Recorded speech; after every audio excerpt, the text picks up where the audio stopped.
Mesdames et Messieurs, le président des États-Unis d'Amérique, Barack Obama.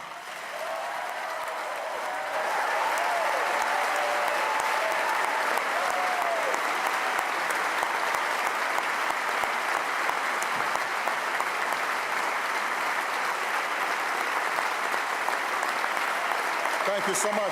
Thank you. Thank you very much. Thank you, everybody. Thank you. Thank you so much. Thank you. Thank you. Please, everyone have a seat. Thank you. Thank you so much. Good evening. Bonjour. Mr. Prime Minister, Mr. Speaker, members of the House, members of the Senate,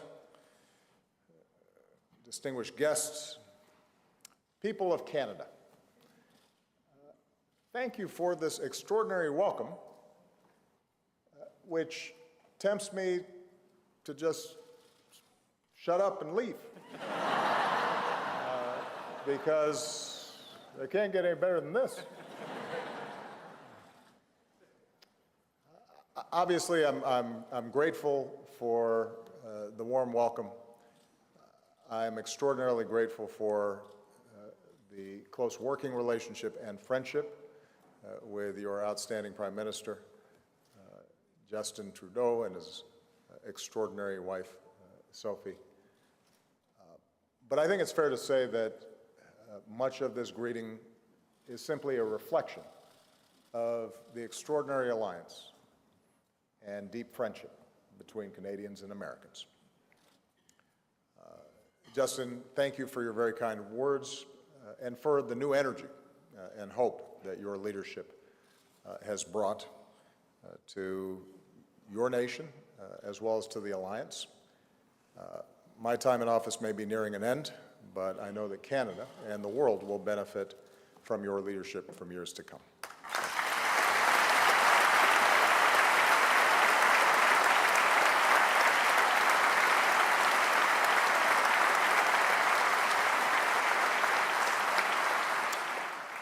So Canada was the very first country that I visited as president.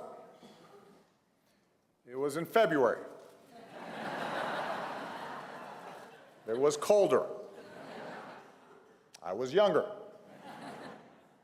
Michelle now refers to my hair as the Great White North. And on that visit, I strolled around the Byward Market, tried a beaver tail, which is better than it sounds.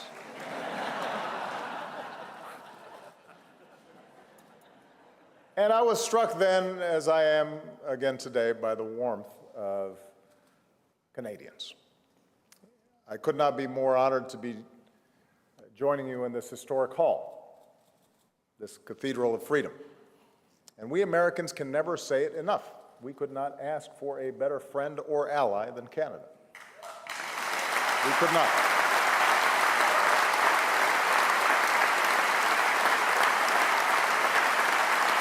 True.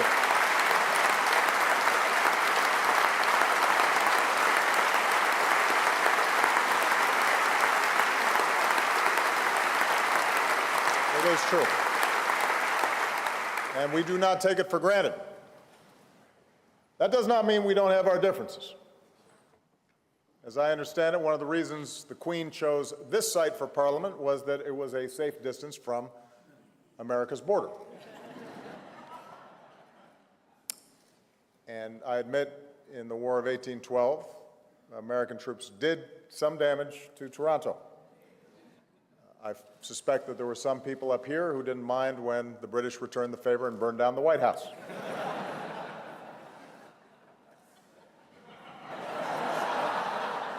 In more recent times, however, the only forces crossing our borders are the armies of tourists and business people and families who are shopping and doing business and visiting loved ones.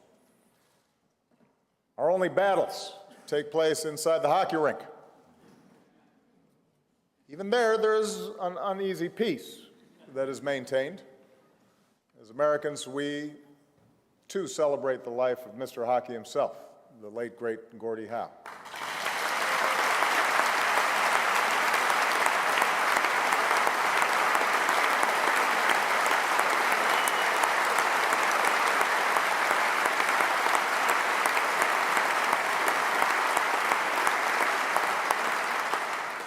Just as Canadians can salute American teams for winning more Stanley Cups in the NHL.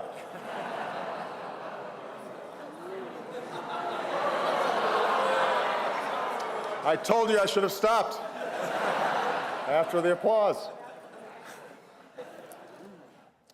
But in a world where too many borders are a source of conflict, our two countries are joined by the longest border of peace on earth.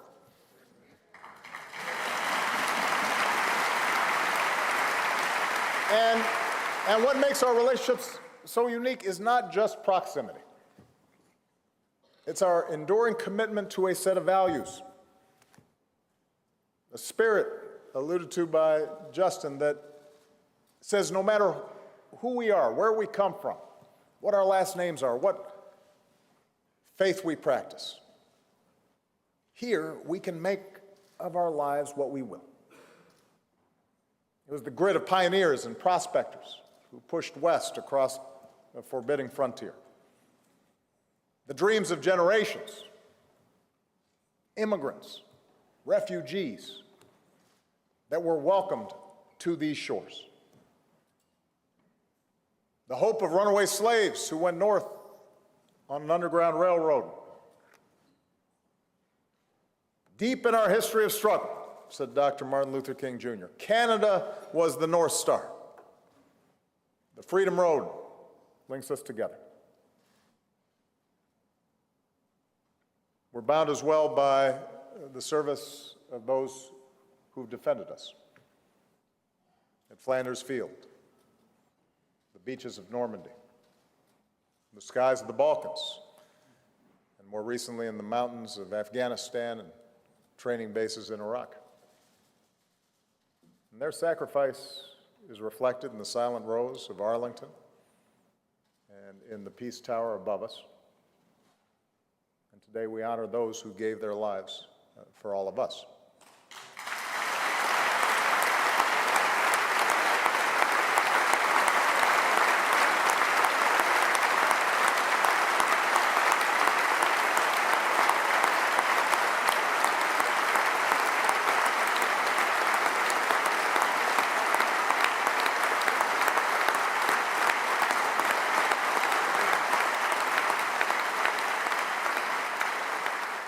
We're linked together as well by the institutions that we've built to keep the peace.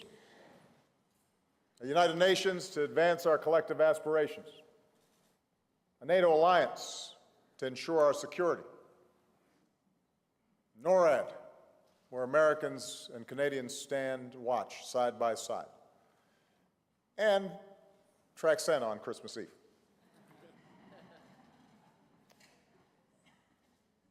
We're linked by a vast web of commerce that carries goods from one end of this continent to another.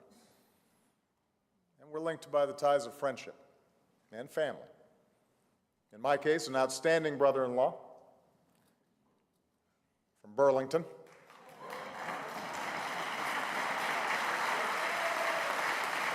Had to give Burlington a shout out.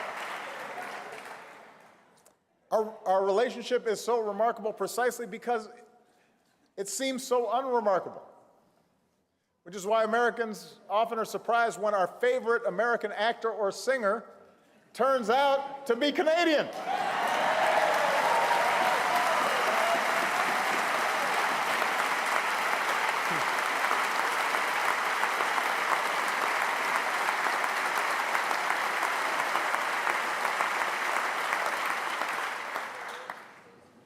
The point is, we see ourselves in each other, and our lives are richer for it.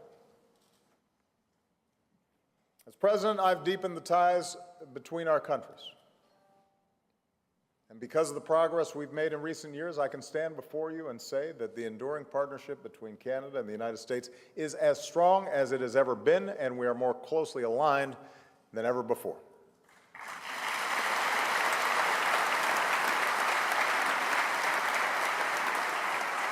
And yet we meet at a pivotal moment for our nations and for the globe. From this vibrant capital, we can look upon a world that has benefited enormously from the international order that we helped build together. But we can see that same order increasingly strained. by the accelerating forces of change. The world is, by almost every measure, less violent than ever before. But it remains riven by old divisions and fresh hatreds. The world's more connected than ever before, but even as it spreads knowledge and the possibility of greater understanding between peoples, it also empowers terrorists who spread hatred and death, most recently in Orlando and Istanbul. The world is more prosperous than ever before, but alongside globalization and technological wonders, we also see a rise in inequality and wage stagnation across the advanced economies, leaving too many workers and communities fearful of diminishing prospects, not just for themselves, but more importantly for their children. And in the face of such rising uncertainty, it is not enough to look at aggregate growth rates or stock prices or the pace of digital innovation. If the benefits of globalization accrue only to those at the very top, if our democracies seem incapable of assuring broad-based growth and opportunity for everyone, then people will push back out of anger or out of fear. And politicians, some sincere and some entirely cynical, will tap that anger and fear, hearkening back to bygone days of order and predictability and national glory, arguing that we must rebuild walls and disengage from a chaotic world, or rid ourselves of the supposed ills brought on by immigrants, all in order to regain control of our lives. We saw some of these currents at work this past week in the United Kingdom's referendum to leave the European Union. Despite some of the initial reactions, I am confident that the process can be managed in a prudent, orderly way. I expect that our friends on both sides of the channel will develop a workable plan for how to move forward. And I'm equally confident that the transatlantic values that we all share as liberal, market-based democracies are deeper and stronger than any single event. But while the circumstances of Brexit may be unique to the United Kingdom, the frustrations people felt are not. The short-term fallout of Brexit can be sensibly managed, but the long-term trends of inequality and dislocation and the resulting social division, those can't be ignored. How we respond to the forces of globalization and technological change will determine the durability of an international order that ensures security and prosperity for future generations. And fortunately, the partnership between the United States and Canada shows the path we need to travel. For our history and our work together speak to a common set of values to build on. Proven values, values that your Prime Minister spoke of in his introduction. Values of pluralism and tolerance, rule of law, openness, global engagement and commerce and cooperation, coupled with equal opportunity and an investment in our people at home. As Prime Minister Pierre Trudeau once said, a country, after all, is not something you build as the pharaohs build the pyramids and then leave standing there to defy eternity. A country is something that is built every day out of certain basic shared values. What is true of countries is true of the world. And that's what I want to talk about today, how to strengthen our institutions to advance these commitments in a rapidly changing world. Now, let me start with our shared economic vision. In all we do, our commitment to opportunity for all of our people has to be at the centerpiece of our work. We are so fortunate because both of our countries are so well positioned to succeed in the 21st century. Our two nations know firsthand the awesome power of free markets and innovation.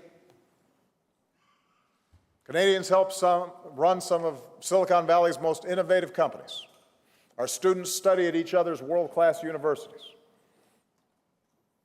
We invest in research and development and make decisions based on science and evidence. And it works. It's what's created these extraordinary economies of ours. But if the financial crisis and recent recession taught us anything, it's that economies do better when everyone has a chance to succeed. For a long time, it was thought that countries had to choose between economic growth or economic inclusion, but it turns out that's a false choice. If a CEO makes more in a day than a typical employee makes in a year, that kind of inequality is not just bad for morale in the company. Turns out it's bad for the economy. That worker is not a very good customer for business.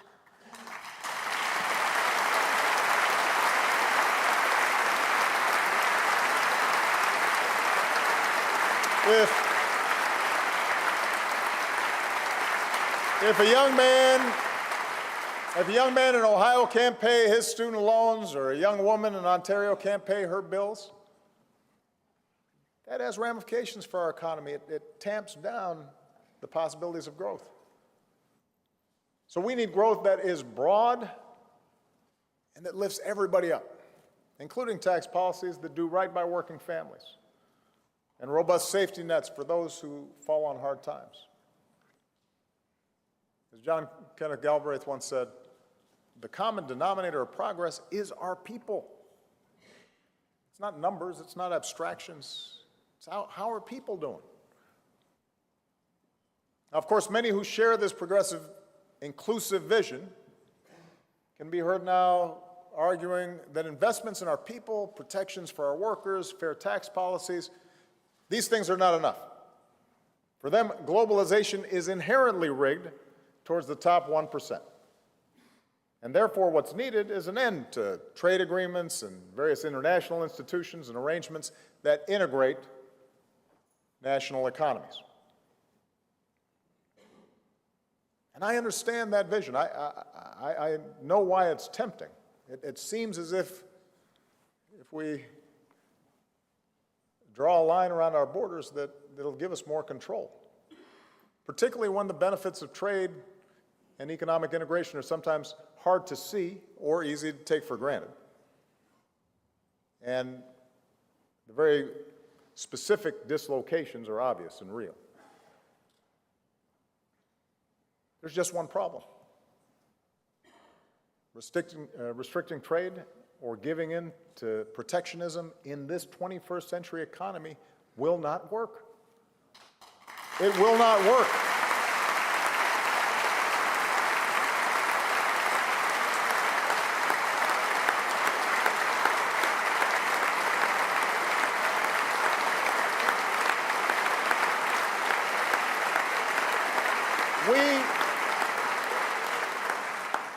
Even if we wanted to, we can't seal ourselves off from the rest of the world. The day after Brexit, people looked around and said, oh, how's this going to work? The drag that economic weakness in Europe and China and other countries is having on our own economies right now speaks to the degree to which we depend, our economies depend, our jobs, our businesses depend on selling goods and services around the world. Very few of our domestic industries can sever what is now truly a global supply chain. And so, for those of us who truly believe that our economies have to work for everybody, the answer is not to try and pull back from our interconnected world. It is rather to engage with the rest of the world, to shape the rules so they're good for our workers and good for our businesses. And the experience between our two nations points the way. The United States and Canada have the largest bilateral trade and investment relationship in the world, and we are stronger for it. It means a company in Quebec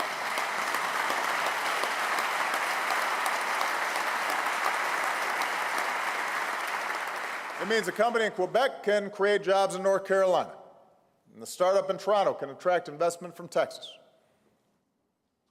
Now, the problem is that some economies in many of the fastest growing regions of the world, particularly the Asia-Pacific region, don't always abide by the same rules. They impose unfair tariffs, or they suppress workers' rights, or they maintain low environmental standards that make it hard for our businesses to compete fairly.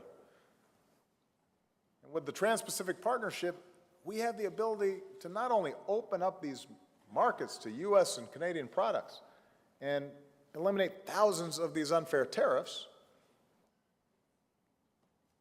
which, by the way, we need to do because they're already selling here under existing rules, but we're not selling as much as we should over there.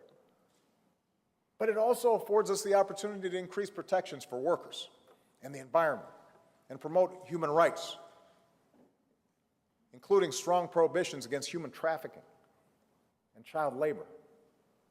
And that way, our workers are competing on a level playing field, and our businesses are less prone to pursue a race to the bottom. And when combined with increased investments in our own people's education and skills and training and infrastructure and research and development and connectivity, then we can spur the kind of sustained growth that makes all of us better off. All of us.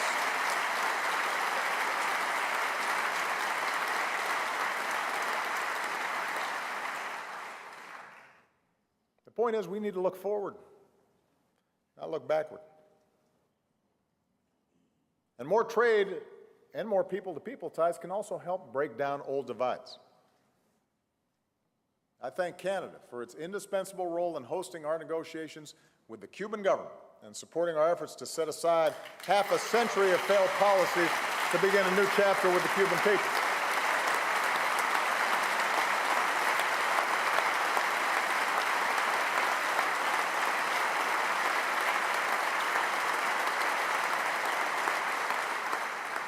I know a lot of Canadians like going to Cuba, maybe because they haven't had Americans crowding the streets and the beaches, but that's changing. And as more Americans engage with the Cuban people, it'll mean more economic opportunity and more hope for ordinary Cubans. We also agree,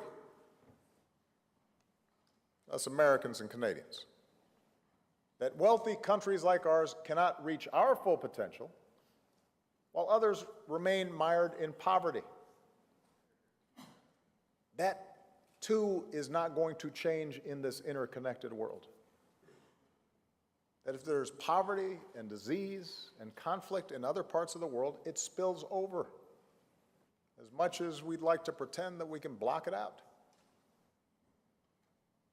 So with our commitment to new sustainable development goals, we have the chance to end the outrage of extreme poverty. We can bring more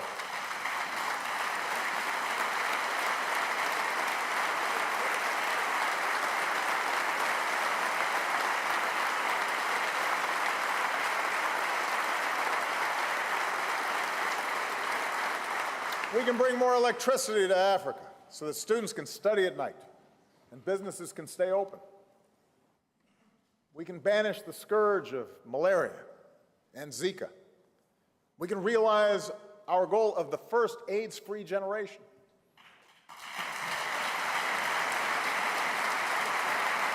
We can do that. It's within our grasp, and we can help those who are working to replace corruption with transparent, accountable institutions that serve their people. As leaders in global development, the United States and Canada understands that development is not charity. It's an investment in our future prosperity. Because not only do such investments and policies help poor countries, they're going to create billions of customers for U.S. and Canadian products. And they'll make less likely the spread of deadly epidemics to our shores. And they'll stabilize parts of the world that threaten the security of our people. In fact, both the United States and Canada believe our own security, and not just prosperity, is enhanced when we stand up for the rights of all nations and peoples to live in security and peace.